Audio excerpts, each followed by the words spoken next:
और एक IOL में हमने डिस्कस किया कि बायोमेट्री है, IOL मास्टर है, फिर वो जो थोड़े से प्रीलिमिनरी स्टेप्स हैं उसमें आप लोगों का ट्रेंड होना, अप टू द मार्क होना बड़ा जरूरी है। मार्कर्स वगैरह का अवेलेबल करना, उन चीजों का वो मसाइल नहीं होने देने आपने अपने यूजर को, और उसको बिल्कुल कॉन्फिडेंस देना है कि वो थ्योरेटिकली वो इन चीजों से आगाह हो। और जहां पे आप देखें कि आपके रेगुलर इंसियन से मैनेज नहीं हो सकता एस्टिग्मेटिज्म, वहां पे आप टोरिक IOL डाल दें।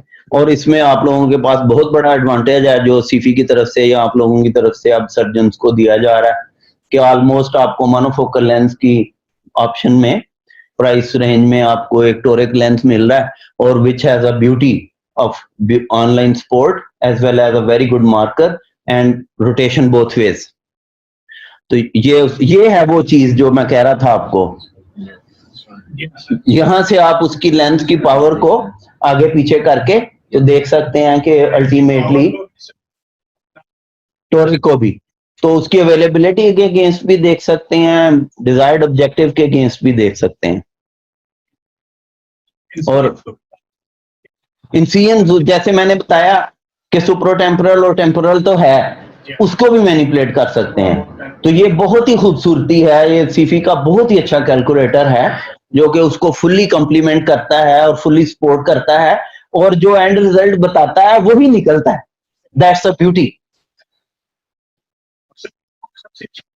जो है जो टोटल आपको कॉर्नियल एस्टिग्मेटिज्म है उसको भी हम एड्रेस करते हैं। बिल्कुल, ताकि जो दूसरे ठीक कर रहे हैं वो भी हम एड्रेस। तो इसलिए ये एक बहुत अच्छी चीज है। और जहां पे आप मिनिमल प्रोग्रेसिव को बहुत फोकस करते हैं तो टोरिक को भी आपको बहुत ज्यादा फोकस करना चाहिए। It is a very good addition to surgeons tools to give very good quality vision to the patient.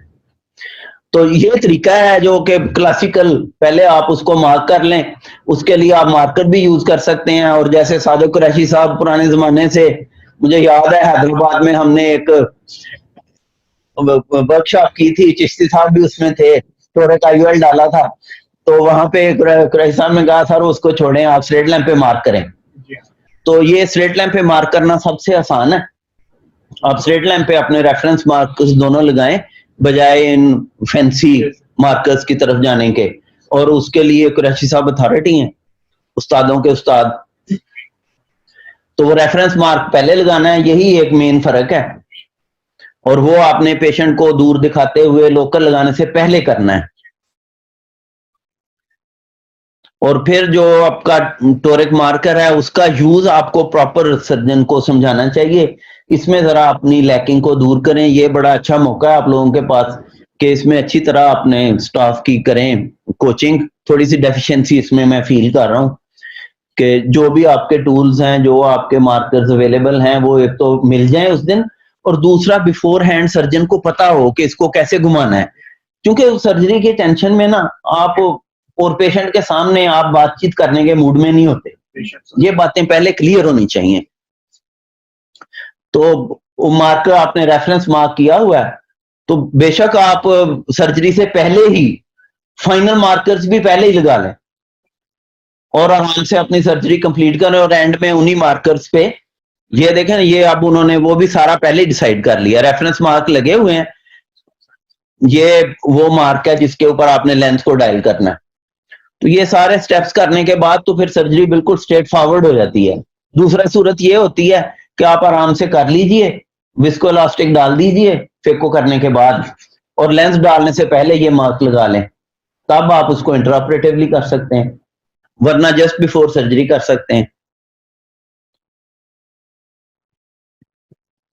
तो इस लेंस में तो बहुत सारे इश्यूज हैं। ये जो एल्कोन का डिजाइन है ये उतना स्टेबल नहीं है जितना फोर हैप्टिक डिजाइन है रोटेशन वाइज, और कॉन्टेक्ट एंगल भी सीफी का सुपीरियर है इससे। तो जो एल्कोन का डिजाइन है उसमें तो खुद कहते हैं, क्यों क्रश सर, क्या आप कहते नहीं रहे कि थोड़ा सा अंडर करें ताकि अगर रोटेशन हो 5 डिग्री की तो हमारे हक में चला जाए बैक कंट्रैक्शन के बाद।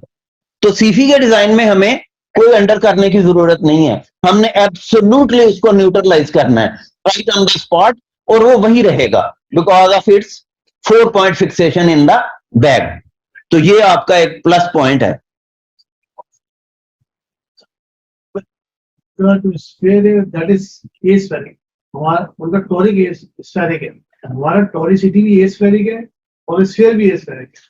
Contrast sensitivity बहुत better है। Then patient will get a very fine. That again gives you Sifi an edge कि उसका टोरिक और दोनों पार्ट जो हैं वो एस्फेरिक हैं।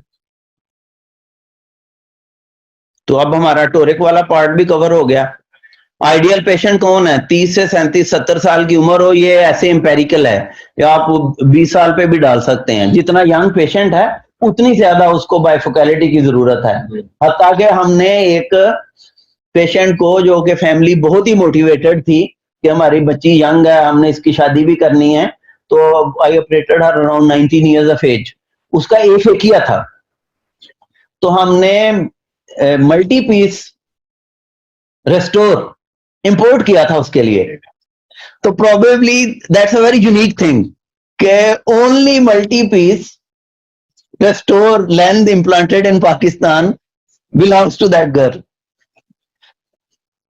तो अल्हम्दुलिल्लाह it went very well. Multi piece क्यों किया था? क्योंकि उसमें कैप्सुलर सपोर्ट नहीं थी, तो उसको मैंने सेक्युलरली फिक्सेट किया। तो अब हम हेप्टिक एक्सटर्नलाइजेशन कर रहे हैं। उसके लिए सीफी के जितने भी डिजाइन हैं ये तो कंट्रा इंडिकेटेड हैं। उसमें हमें स्फेरिक लेंस चाहिए, आइडियली मल्टी पीस, कि जिसके हैप्टिक्स को हम आसानी से मैनिपुलेट कर सकें। उसमें कुछ टेक्निस का है एक लेंस और एक एल्कॉन का है मल्टी पीस। तो मतलब प्रीमियम लेंसेज मोटिवेटेड पेशेंट में तो आप एफेकिक में हैप्टिक एक्सटर्नलाइज करके टकिंग करके भी डाल सकते हैं, अगर आप सारे पैरामीटर्स को ज़हन में रखें और पेशेंट मोटिवेटेड हो, उसके साथ आपकी गुफ्तगू पूरी हुई हो, फिर कोई इशू नहीं है। तो कंट्राइंडिकेशंस रिलेटिव हैं जी।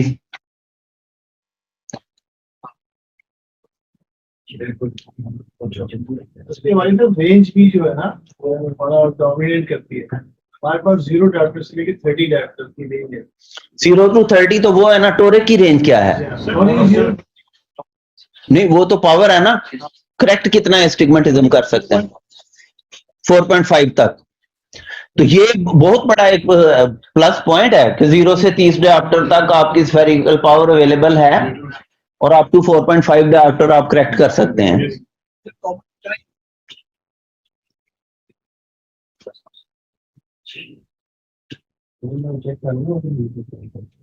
पेशेंट के पास तो हो भी सकता है।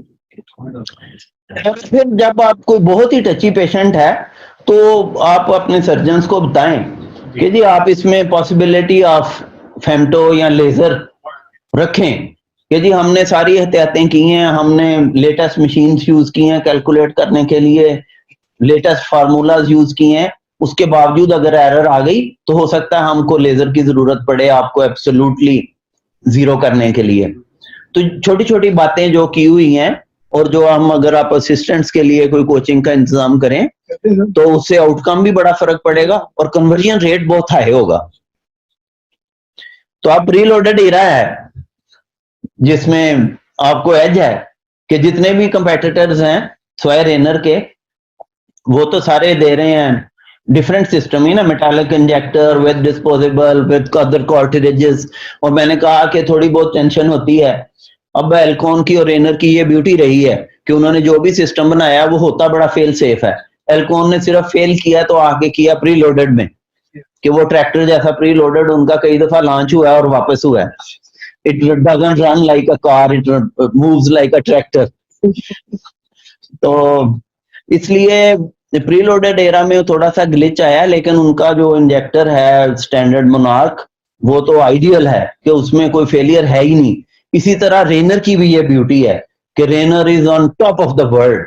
होया की ये ब्यूटी है, they are on top of the world in hydrophobic and Rayner is top in hydrophilic. दूसरा जो बहुत खूबसूरत सिस्टम है वो फिज आईओएल का है। सीफी का जो सिस्टम है थोड़ा सा कम्बरसम है क्योंकि कुछ फोर्स भी चाहिए, कुछ असेंबली है, कुछ हाथ भी गीले हो जाते हैं, 2-3 चीजें हैं, पहले जोड़ो फिर लगाओ और थोड़ी सी ट्रेनिंग भी इन्वॉल्व है। तो जितना अच्छा सिस्टम हो सिंगल टच उतना ही ज्यादा सर्जन फ्रेंडली और अच्छा शुमार होगा। तो बहरहाल ये उससे तो सुपीरियर है ल्यूसिडस जैसे डिजाइन से, लेकिन जो टॉप एंड पे हैं होया और रेनर और फिज IOL प्री लोडेड में, उसमें ये चौथे नंबर पे ही आएगा, पहले दूसरे पे नहीं आएगा। तो अब इसका खुलासा ये है, जैसे मैं आपको कह रहा था, under promise over achieve. Over वो करनी तो आपका बिनाई से मंजर का अपने अक्स से रिश्ता नाजुक सा है लेकिन जोड़ते जाते हैं हम। अक्स अद से आईने वास्ते और रोशनी दीदो बसर का उनवा जेरे नजर रहा। तो thank you very much for your patience and your attention.